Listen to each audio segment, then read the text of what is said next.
Hi guys, as you can see I'm ready to go and sweat, but I thought I'm gonna record a quick video which actually is inspired by one of the conversations I had yesterday with one of the mums. Um, and what really did strike me is people not knowing my background. Thinking, when they look at me now, it's like, oh, she's so fit. That's the first thing people say.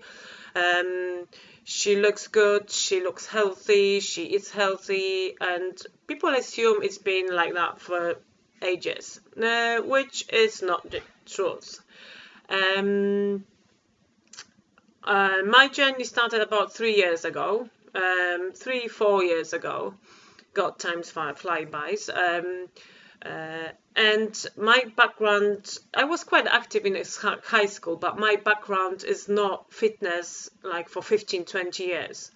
I started myself and then I turned my passion into kind of way of helping other moms, because that helped me to overcome many issues that I think most of moms deal with it deep inside behind the closed door, and I want to bring them up, because I think we should bring our issues up. We should talk about them.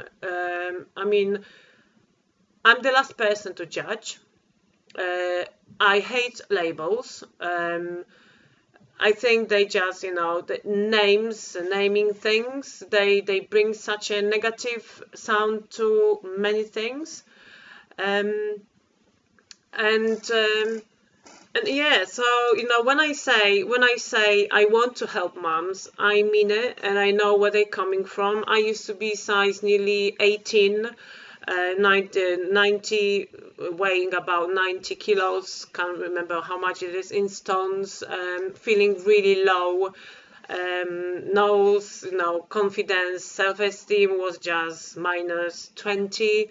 Um, and uh, and that's where my kind of story is. It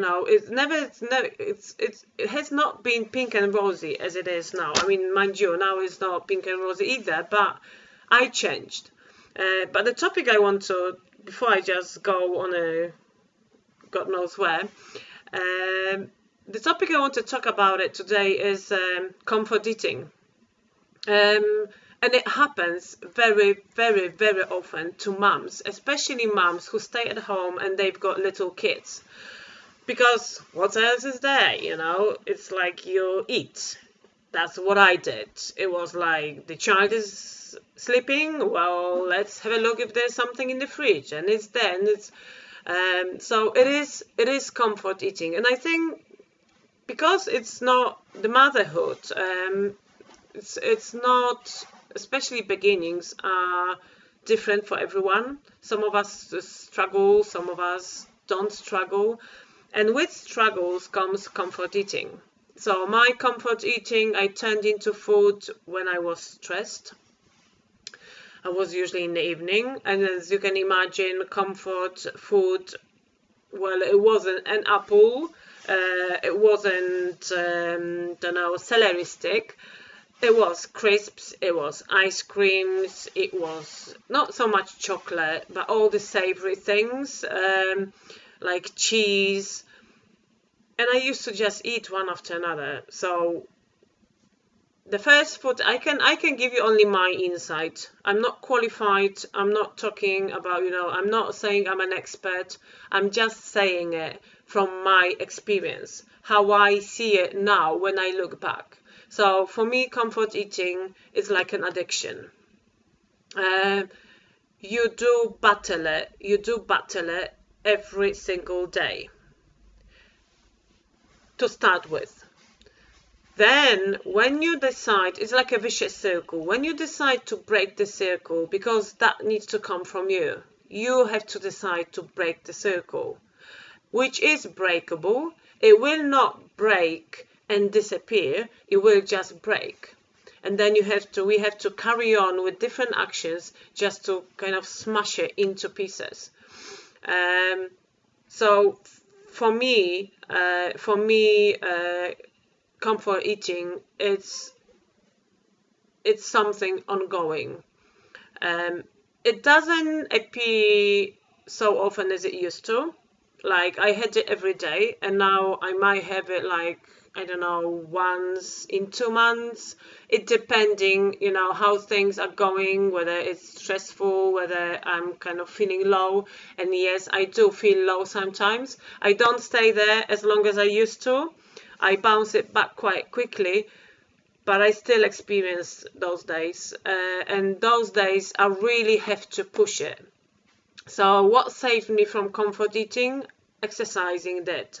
Because exercising did lift my mood up, which means I felt better about myself, I felt happier, and I didn't have to find the comfort in food.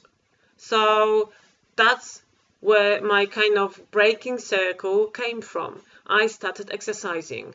And when I started exercising, I was eating the same crappy food.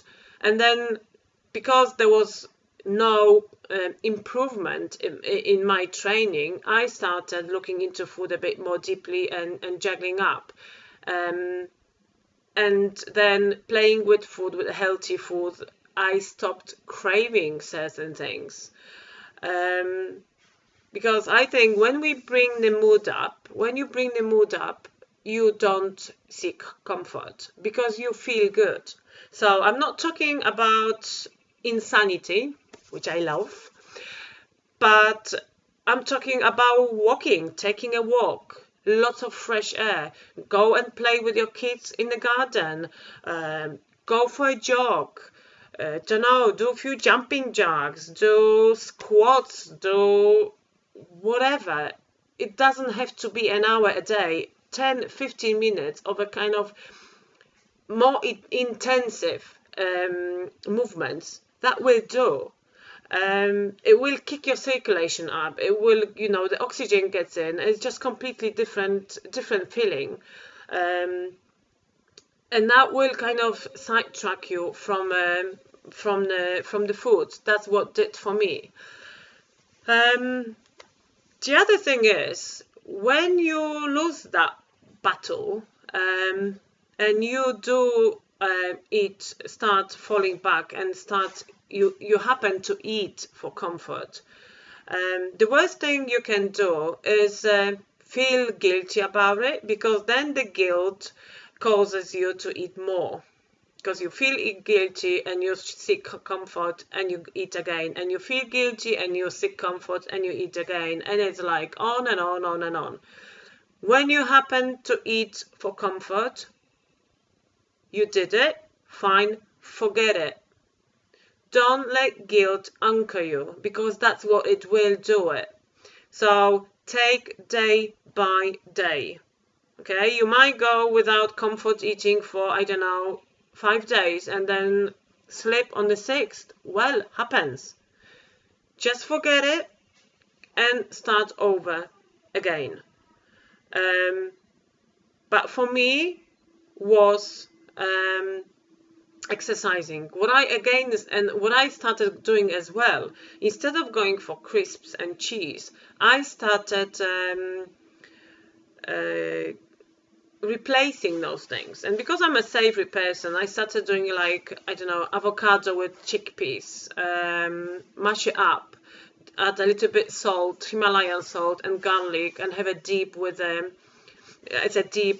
celery sticks and carrots. So that was my kind of way out of it. But you need to remember one thing.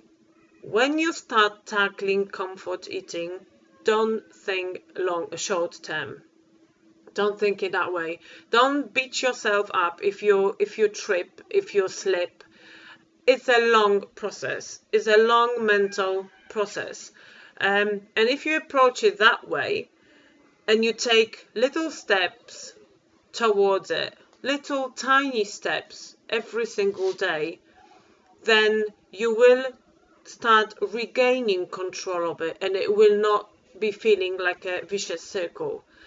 And you will start feeling like you're in charge. So that little voice in your head starts at the beginning it shouts, and then it starts kind of, the volume decreases and it starts whispering.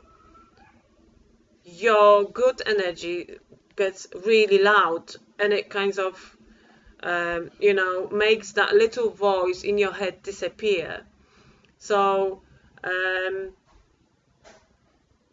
yeah, that's kind of my intake on it. I think it's a very, very complicated subject, and many, especially mums, deal with it behind the closed door. Not many of us can speak up and say it. Just because someone looks good doesn't mean they don't struggle. The thing is, what hit me as well was I was working on my image on the outside, but even if I got that image, I felt unhappy inside. So we need to fix that image of ourselves inside. We have to start loving ourselves the way we are, whether we fat, whether we, don't know, got long hair, or curly hair, or freckles, or I don't know.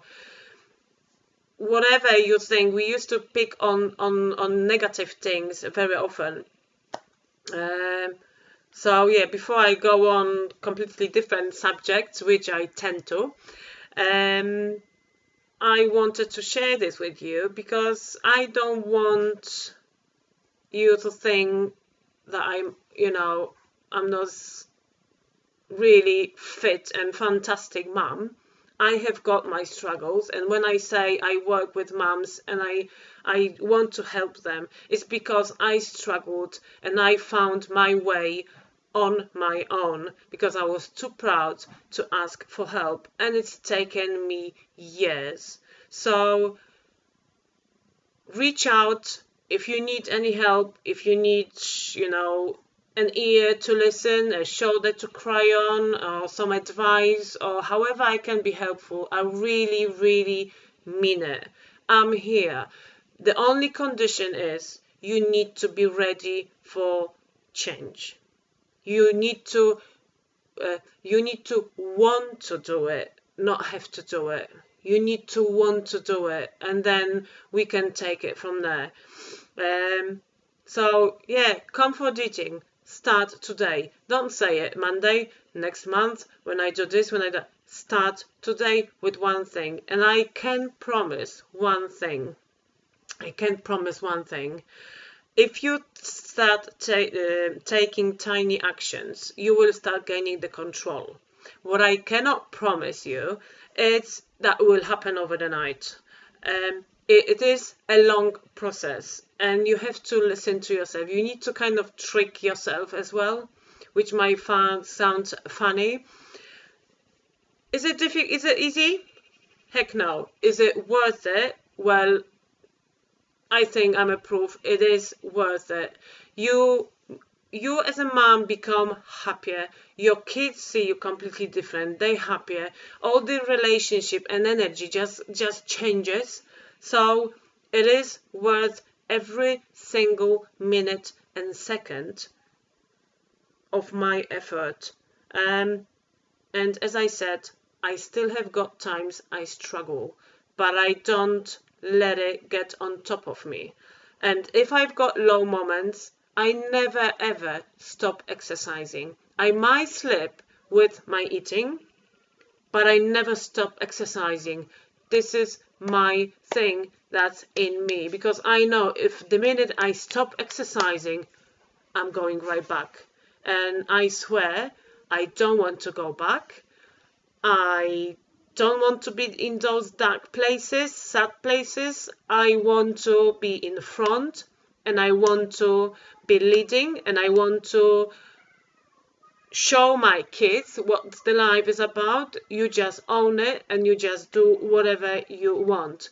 So to finish that off, I'm off training, although I feel fantastic today.